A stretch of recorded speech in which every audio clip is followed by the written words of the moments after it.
Hello, guys, and welcome again to EPL Global Reviews, where we're bringing it to you and we go deep into it and review some of the matches and also look towards the upcoming matches.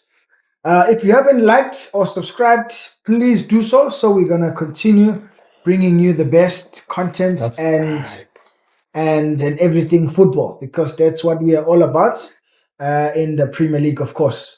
So since we're alone, Nasha, and I'm not alone, I'm with the timer. The Liverpool. Hi everyone. Yeah, we're back from a very interesting weekend with very interesting results. Absolutely. Yeah, we're back to tell as it is. I can see Nasha is excited. Yeah, Of course. he got 3 points from Leeds, though it was a very hard fought 3 points. Clumsy 3 points. But yeah, we will get to it. But yeah, so we also had a fantastic game, Chelsea against Arsenal, Yeah, which was great. Yeah. Which was very, Yeah. very captivating. yeah. It was good. It was entertaining. But yeah, it was also very interesting. I think we can just dive straight into it and look at the Arsenal and Chelsea and see At Stamford Bridge. what really happened. Yeah. there. Yeah, not an easy game, and again, I knew Chelsea was not going to be easy at Stamford Bridge. You must understand, because most of the time your EPL teams, they are hard to beat at home. So I was expecting a very tough game. Yes, the game was tough because right from the onset, Chelsea did not want Arsenal to find their footing. We were on the back foot up until they got that red card from Salcedo. And again, from that red card, you can see they did not want us to settle at all. But Arsenal will always try and find the way. But on that day, yeah, we were lucky to come back with a point. And also after Chelsea was reduced to 10 men. Yeah. But again, if you look at the game, because the way I saw it, I think part of it is not that I'm complaining. If you don't have your regulars, more especially our centre backs, the 2 centre backs, I think out of that, that's why we ended up conceding that corner kick. Which was a thing in terms of it's us who win from corner kicks. Yeah. Corner. Yes. Arsenal. But Corner all the this way. time around, it was us who conceded from a corner kick. And again, try to get our authority into the game, of which we did. And we pushed Chelsea. They started playing low block, defending from deep, wanting to beat us on counter-attack. Again, we have to be very cautious in terms of it, because we don't have our centre-back regulars in the sense that how we're going to impose ourselves if we had those two. But simply because we were playing with 2 players that are not used to playing with each other, more especially in a game of that magnitude against Chelsea. Yeah, we had to be adopt a very cautious approach. But 1-1, 1 point, I'm taking. It was a good one. No, I'm not complaining. I mean, I was happy with the results. Yeah, from your side, because As, I lost 2 points. genuinely, I was happy. I was happy with the results. You should because now you 5 points. There's 5 points between City and Arsenal, which is still a big number. It's not an easy number to beat. Yeah. Especially when you're playing in the Premier League where everyone can beat everyone, literally. So but I was quite happy with that. But also, I think, it's interesting for me looking back at both teams. I expected Arsenal to dominate and win the game. I'll tell you why. Thank you so much for tuning into the conversation. I hope you are enjoying it as much as I do. If you haven't subscribed, please hit the subscribe, like, share, comment, etc. Tell your friend to tell your friend to tell your friend so that you can make an impact in the world. Let's get back to the conversation. Danko. Because looking back post the match, I mean, Arsenal are doing well. Yeah. They haven't lost for 15 games in all competition. Sure. I think 9 or so in the Premier League. Yeah. So, I mean, the confidence levels are extremely high. Yep. And they know what they're doing. They're confident at their game plan and everything. So I expected them to dominate a bit more and win the match. But, I mean, again, looking at Chelsea as well, they've done quite very well for yeah, themselves. quite well. Yeah. Because if you look at these two teams, they are coming from a Champions League fixtures midweek, where Chelsea beat Barcelona convincingly. Yeah. Most definitely will come to the game against Arsenal with high confidence. Yeah. And they're playing home. Yes. And again, if you look at Arsenal having won convincingly against Bayern. And again, if you think of that game, because Bayern were really on top of us in the first half. Yeah. It's just that we were able to maneuver and find ourselves in the second half, and we were able to score goals. Yeah. But those two games, coming to the game on a weekend, these were two teams with high confidence, having played well. Yeah. Facing each other, and again, you must know and understand that was a derby, and derby is always a tricky game to play. It's a big game, yeah. So hence I'm saying I can take 1 point, because I could tell, because something is really happening at Chelsea. I said it last time that Enzo is really cooking something in the team. Is. Hence I'm saying I'm happy with the point. But again, I can tell you, in terms of us stamping our authority, if we had Gabriel and Saliba in that particular game, I'm telling you, we were going to find something. Yeah. I mean, not that I'm complaining though. No, I'm not, but I'm very happy with the result. But it was also interesting to see what's this little boy's name? The Chelsea star, the Chelsea goal scorer, Cole Palmer. Yeah, it was interesting not to see him playing. Yeah. Especially, I expected him to come on the second half. Yeah. Because I think he would have fitted very well. Yeah. On that system. Yeah. Because if we were to be honest, Chelsea created more dangerous chances. Very dangerous chances. Yeah. And as I was watching the match, I was thinking, if Cole Palmer was there, the chances are he would have got the ball behind the net. Easy. Yeah, so it was interesting. But again, playing 10 men is a very tricky game. It is, because when you look at that game, because we as Arsenal, we like to play a team that is confident and a team that is wanting to play and attacking us, because it's out of those situations where we begin to find those spaces. But when you begin to play a low block with an intention of counter attack, it's difficult to play, because as much as we will be playing more on your side, but it's difficult because there are too many blue shirts that are standing on the line. As a result, they are preventing any chances of scoring. Yeah. But the minute Chelsea gets the ball and push it forward, you could begin to see Chelsea coming in terms of using those breaks. Yeah. That is why they ended up putting Garnacho, who's the winger, in the second half, because they are wanting us. They are drawing Arsenal, because you could see when Arsenal was attacking, more especially Christian Mosquera on the other side. He was being drawn in, because whenever he's got the ball, no one was pressing him.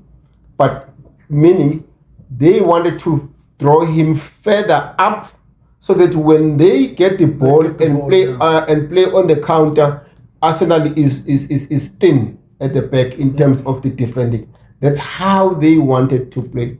But if they were 10 men and we had our regular centre backs, I think that could have been a completely different game. It was a nice game, but not to the level I was expecting in terms of, end to end. That's a type of a game that I like to see, end to end. But I think looking at Chelsea, the way their game plan, I think, was also solid. Yeah. Because part of that is obviously caused by your opponents, which was Chelsea. Yeah. To something, they definitely did something that frustrated the Arsenal, and they got frustrated. For me, watching it, I was like, this is not the Arsenal I expected. We were, because definitely Chelsea was not going to let Arsenal play. Yeah. That's number one. Look at the contest in the midfield. Look at the tackles that were going in the midfield. Look at the tense atmosphere. Yeah. Because if you look at that game, I think in the first 15 minutes, we had more players on yellow cards. More players on yellow cards. That's how it was in terms of players they were not wanting to pull out. Hence, again, the 38 minutes where Salcedo got the red card.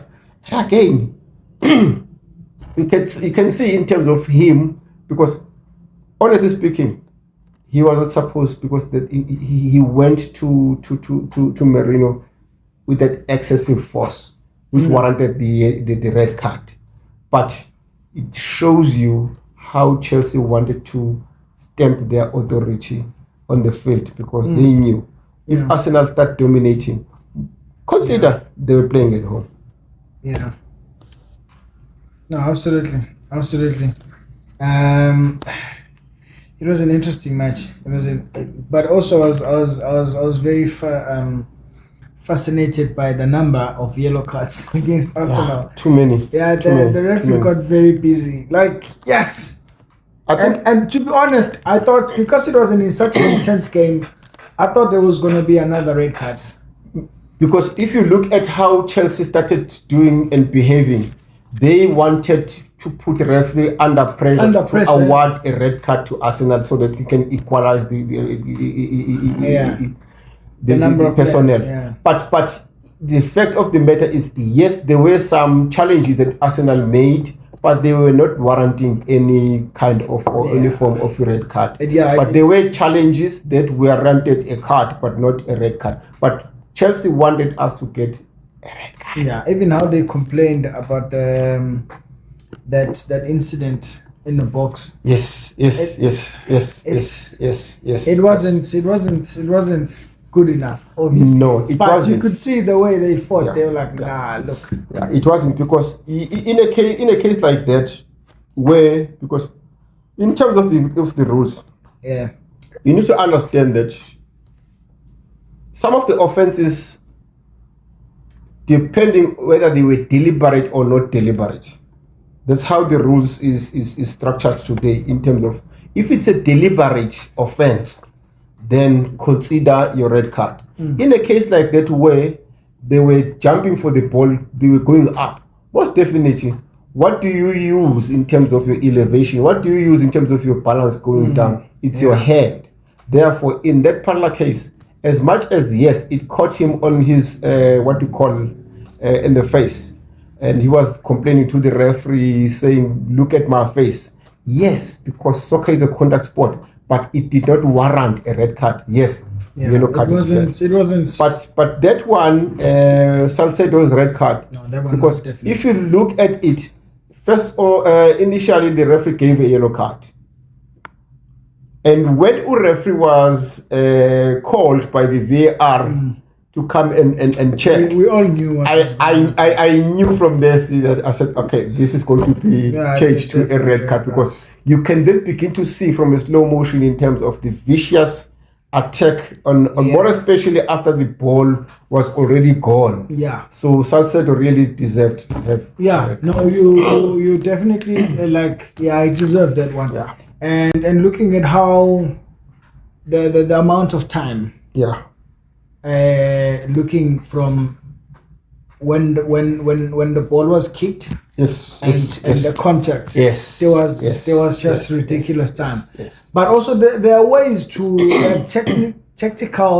there are better ways to do that kind of a tackle. It is Safer ways, if I may put it like that. Yes, it is. Where you don't approach with the stars initially. Yeah. But Yep. with your upper foot, and it's easier that way, and you don't get a red card, and it's not it's not that harmful to the player. So that for me, I was like, you don't do that. It's just that you'll never understand with other players. Some of the players, really, honestly speaking, they just go all out. It's like the intention is to break a leg. Honestly speaking, there are players whose intention is like to break a leg. There are but cases. he gets suspended. Yeah, but there are cases where you could see that it was a tackle. It wasn't vicious, was no excessive force. Yeah. It was just a tackle. But in other cases, you just wonder why. Yeah, it's interesting, but because like the ball was far gone at the time. Far gone. By the time of the initial contact, the ball was out long time. Why then? And you can't have your stars facing up like that. It was not good. But again, I think for me, I would say it's not necessarily that they want to break a leg, but sometimes emotions play a very, very big part. Because That's true. In general, if you can't control your emotions at times, you make silly decisions, especially when it comes to something physical. You know, you wanna grab the ball, you wanna do as much as you can. I mean, I've played soccer. I know sometimes. more so, more so because of the position that Salcedo is playing in that role. Yeah, and as a person who is expected to kill everything or every move that comes in. So definitely you'll find him doing such things because they wanted Arsenal to be unsettled right from the beginning. You'll never know in terms of what was the talk before the game, on a Friday, on a Saturday before that game, because you could see the referee in terms of him saying, I will stand no nonsense, because other referees, in your first few minutes, they don't give any yellow card. They just tell the players, calm down, let's play and enjoy the game. But the referee, he really said, I also must stamp my authority on this game. Let me see, and if it warrants a card as early as second minute, I must give a card. So that's how fierce, that's how intense that game was in terms of the time. There was a... But my prediction anyway, I predicted Arsenal to win this one. Okay, fair enough, as I said earlier. Yeah. But you happy with the results? But I'm still on top. Yeah, we'll see how long it will take. But I don't know. Let me not talk about that one because it feels like I'm a hater when I'm not. Just enjoying football. All right, let's go to Everton and Newcastle. Yes, too many goals on that one. Too many goals on that one. Goals. Do you think Newcastle has turned the corner? Oh no, absolutely. Do you think so? Yeah, I mean after beating City on the previous game, you obviously on top of your game. You know that you have something right. You know. Yeah. So, to be quite honest, I expected them to win because, and they could. They're good. They are very good. Again, are you seeing possibly, are they missing Isak, or they've sorted that problem, strike force, because they got this guy from Germany, this Vulture something guy. Yeah, he seems to be a good goal scorer. He's also composed on the ball. He's got that composure, and look at the goal that he scored. Yeah, I think yes, But yeah, It's a good going forward, it looks like, yeah, to me, they've turned a corner. I think for me, the dangerous player there. I mean, the German striker is still finding his feet in the team, but I think Harvey Barnes. I think Harvey Barnes is finally found himself Quite a problematic within the squad, because and the good thing about him, he gets in there, he misses chances, but he doesn't give up. that's exactly my thing with him. He Even doesn't give up. when he was still playing at Leicester, Yeah, it was the doesn't give same up. thing. I remember when Yeah. they were playing City a Yeah. week before. Yeah, I said this guy is gonna score because the way he plays, he's a stubborn player. yeah, Like to miss opportunities and miss chances, it doesn't slow him down. sure. He just comes back Sure. again and Yeah. again and again, and Yeah. sometimes he's quite what's the word? He's quite, I don't want to say violent, but Yeah. he goes all out. Aggressive. Yeah, Yeah. yes, aggressive Yeah. is the word. So Yeah. he gets aggressive. Yeah. He knows what he wants, you know. Yeah. So for me, I think he's like a very very big piece in this puzzle. Yeah. And again, one thing I'm happy about when it comes to Newcastle, and I think the people in the midfield are underrated, and they're quite good. Yeah. The midfielders Yeah. in the Newcastle, Newcastle squad, yeah. those guys know how to control the game. Your Brunos. Yeah, they control the Yeah. game from supplying the ball to the Strikers. the Yeah. forwards and Yeah. receiving the ball Yeah. and just switching. They're very good. Yeah. They're very very good. Because if I'm looking at the goals that they've scored, one was from a setup, a corner kick, which means they can score goals from set pieces. Yeah. The other one, it was quite a nice move going forward, and they were able to score a goal out of that. The other one, they played a cross and it became a header, and it was a goal. So a team that is able to balance and score from all situations, Yeah. that's your team. That's your team, because it's a team that is able to do and score from all situations, and hence they've got more opportunities in terms of scoring goals. I think they are coming right, and again, it looks like their striker has fitted in well, because at times you'll struggle coming from a Bundesliga, you're coming to EPL. It's like coming from It's always a big switch, yeah. Coming from Spain, coming to EPL, because the adaptation in the EPL in terms of how they play and the aggressiveness in terms of the opposition and all of those things, so it makes other players take time to fit in. But I think the guy that they've got as a striker in terms of seeing to it that if Isak goes, Yeah. he comes in, I think he's slotting in very fine. Yeah. So yeah, I think somehow they are beginning to come right. So one is expecting them to, I'm expecting to see them coming up and climbing up the log table. Yeah. Yeah, I mean Newcastle, looking at that match, they dominated. Yeah. They from the start. They dominated the game, and when you look at it, it looked as if Everton was very casual. But I would say that comes from the frustration.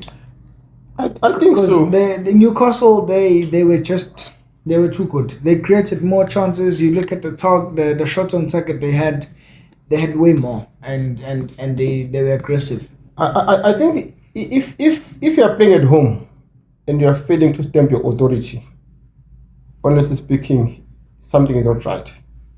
Because most definitely your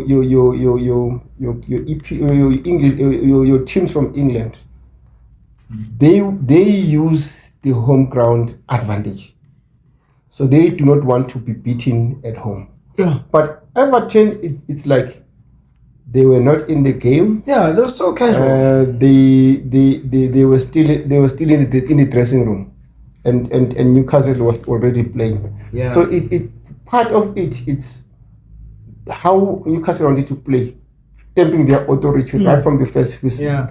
And again, coming up against a team that is Everton, which means they are having those struggles, which means they still have to find their footing. Yeah. They still have to find their footing. So cases like this, they will happen where they will lose 4-1 at home, unfortunately. Those were a lot of goals. Ah, Joe. lot of goals. Those were a lot. Yeah, And lot of that's- goals. I mean, but yeah, they're still gonna. There's still a lot of games coming. Yeah. But we'll see. We'll see. It was difficult though. It was difficult. So I can imagine for the fans to take such loss at home. At home. Yeah, at home. difficult. Yeah. See, it is.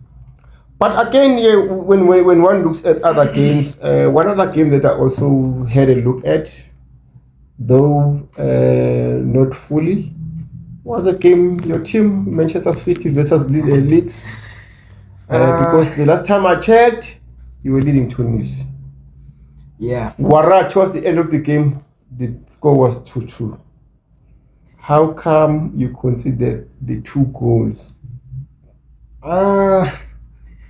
Yeah, that was a that was an interesting match. I'm trying to see something. There we go. I think City. How do I say this? They got very comfortable with the 2 goals. Especially playing at home, Yeah. and Leeds didn't seem to be A threat. too much of a threat in a way. Yeah. And and then they got us by surprise. That's why they say a 2-0 lead is a dangerous score. A 2-0 lead is a dangerous lead. Because once you get into 2-0, Yeah, you begin to think relax. you got it right. Yeah, And the minute your opposition scores 1 goal, they are pumped up, wanting to score a second goal, which then happened. I think the second goal was what, a penalty? yeah. The second goal was a penalty. Yeah. And thereafter, but I'm happy in terms of how Manchester City started coming into the game and pushing Leeds on the back foot, because you could see and could tell Manchester City wanted that goal, and eventually they were able to get it. But other teams, out of a 2-2, they start struggling. But you guys, the good thing and the positive about it, you started stamping your authority and pushing Leeds on the back foot, and you were able to get them equalized. But next time, you will not come back. Yeah, So, no, telling you. that was a dangerous game. I was very hopeful in terms of how City wanted a third goal, and how they were pressing, and just they were fighting big time, because the other issue was you could see that Leeds they were happy with the draw. Most definitely, you can't not be happy with the draw playing. They were gonna be happy at Etihad. Yeah, they were gonna be happy with the draw, and they started defending like very, very, which is dangerous. Which is dangerous at times, because it's dangerous for you're throwing the opposition, and for teams that are able to knock and throwing they the will keep opposition. knocking. Because with City, they will always dominate in position, and once you give them that chance, they will try. They will try until a chance comes. And they've got a tricky players in terms of long balls. Your people, players that can come in and beat you. Two defenders, he will still go. Yeah. He would outrun you, and then he would dribble through defenders and create a chance from that, and just scores. So I think for Leeds, 8.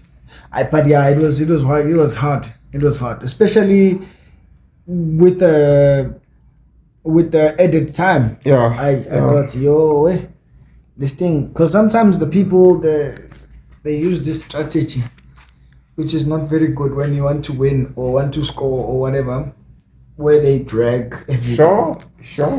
Where if the ball is at the corner, they will just hold the ball. Take time. Yeah. And and it frustrates players. I thought maybe they would do that, but they weren't good enough on that. They still gave they still not underestimated, but like they gave them too much. They gave City too much freedom. To play the ball even within the box. Like they gave them too many opportunities, too many chances. Yeah. And they punished. Haaland, I was not impressed. Liverpool against West Ham. Isak scored his first goal. Yes. Salah was on the bench. I think he started on the bench. What is your take? Because they came up with a 1-0 win? 2-0. 2-0. Yeah, they came up with a 2-0 win. I was happy. Yeah. I was happy with Salah not starting the match. Why not? Why not? Because your Salah is a kind of a player that you want to see on the field of play. Because anything at any given time, Salah will come up with something. No, but man, the problem is you spend so much money buying this quality striker who scores goals proper, and you never give him game time.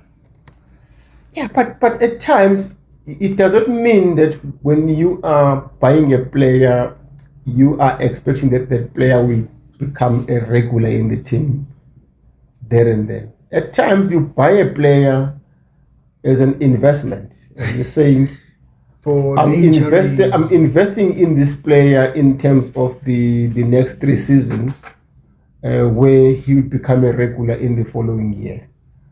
But others, yes, they step their authority and become and push you to say, consider me, I deserve to be a regular. Yeah. There are players where you need to take a bit of patience, and then they will settle as time goes on. But others, yes, once they come in, they get in. Like the case of Isak. I'm happy he was able to score a goal. Because some of the Liverpool what we call supporters, they were beginning to doubt him. Was he the right move for him to come to Liverpool? But you know, because a lot of money is spent on a player, the more pressure it comes in terms of that player to deliver, in terms of see how you worth in terms of the money of the amount of money that was paid. So hence it creates a bit of a pressure in other players. But I was happy with him. He was able to score. Yeah, it looks like Liverpool are getting in there. Confidence. Let's see how far it goes. Yeah. Let's see how far. I think they'll begin to pick up, especially from this 2-0 win at West Ham. So because they dominated the game. They created chances. I mean, they and the defense was quite solid. Yeah. Because interesting enough, there was 0 targets, shots on target. Yeah. From the West Ham, and they had 5 and they had 9 in total. So which means Konate there and Van Dijk, they were doing what is expected of them, and they dominated the match. But I'm still not is giving them some confidence. I'm still not convinced. They still have to be tested by the big guns. Of course. But they need these wins to put the confidence. They need these wins. I think. Let's have a look at the upcoming week.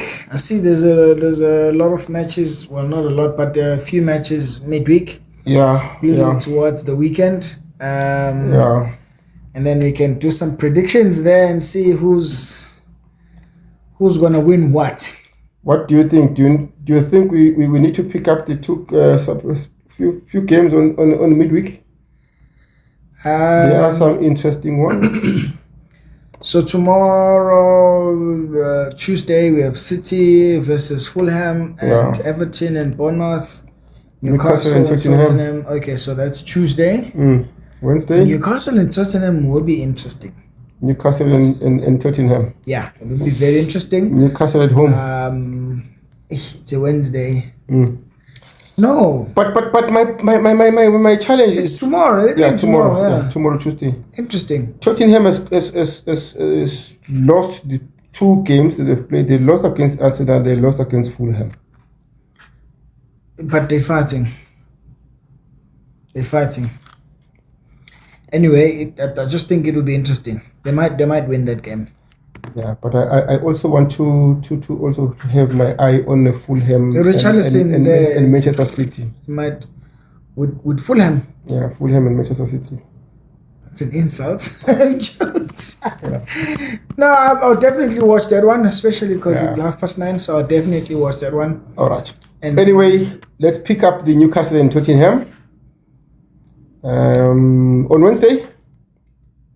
Wednesday we have got Arsenal and Brentford, Wolves and Forest, Burnley and Palace, Brighton and Villa, and Chelsea and Leeds. Chelsea versus Leeds Chelsea and Leeds. will be an interesting. Liverpool and Sunderland, another game, another good game. I'd love to take Liverpool and Sunderland. We want to see what's happening. I'd like to take Liverpool and Sunderland Okay, on Wednesday. so that's where we're gonna have our eyes on this week. Liverpool and Sunderland, and then you said Yeah. City or Newcastle? Newcastle and Tottenham. Newcastle and Tottenham. Okay. Yeah. Let's go for the weekend. Weekend, no. Saturday. Saturday, no, there isn't. Yeah. All the matches. The 6th December. Oh, isn't that oh yes, this is still this week. Yes, So the games December. Tuesday, Wednesday, Thursday, and Saturday. Saturday and Sunday. Hectic. Villa and Arsenal. That's the game that I want to see. Yeah. I'm going Everton to, and Forest on I'm Saturday. going to Villa Park. So Everton is gonna play twice in a week. Yeah. Yeah. It's gonna be an intense week for players. Yeah. Arsenal is playing on Brentford on Wednesday. We are playing on Saturday. So Hectic. Let me check where. we will all suffer the same fate. Oh yeah, City is also playing Tuesday and Saturday. Yeah. 5 o'clock, Yeah. Sunderland. Yeah, it's a full fixture on Tuesday and Wednesday. So I would like to see Aston Villa and Arsenal. Liverpool and Leeds. Liverpool and Leeds. I'm not convinced with Leeds. No, it will be an interesting game. Yeah.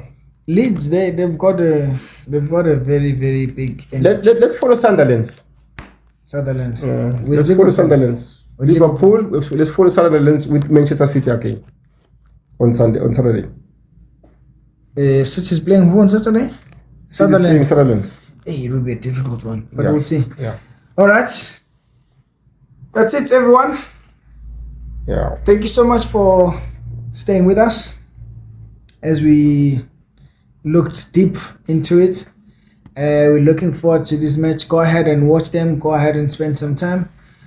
So you can come and interact with us, and you can leave a comment, leave some of your predictions as well. Would like to know what you think about these matches, and yeah, then we'll discuss it and have a look at it. And see you soon.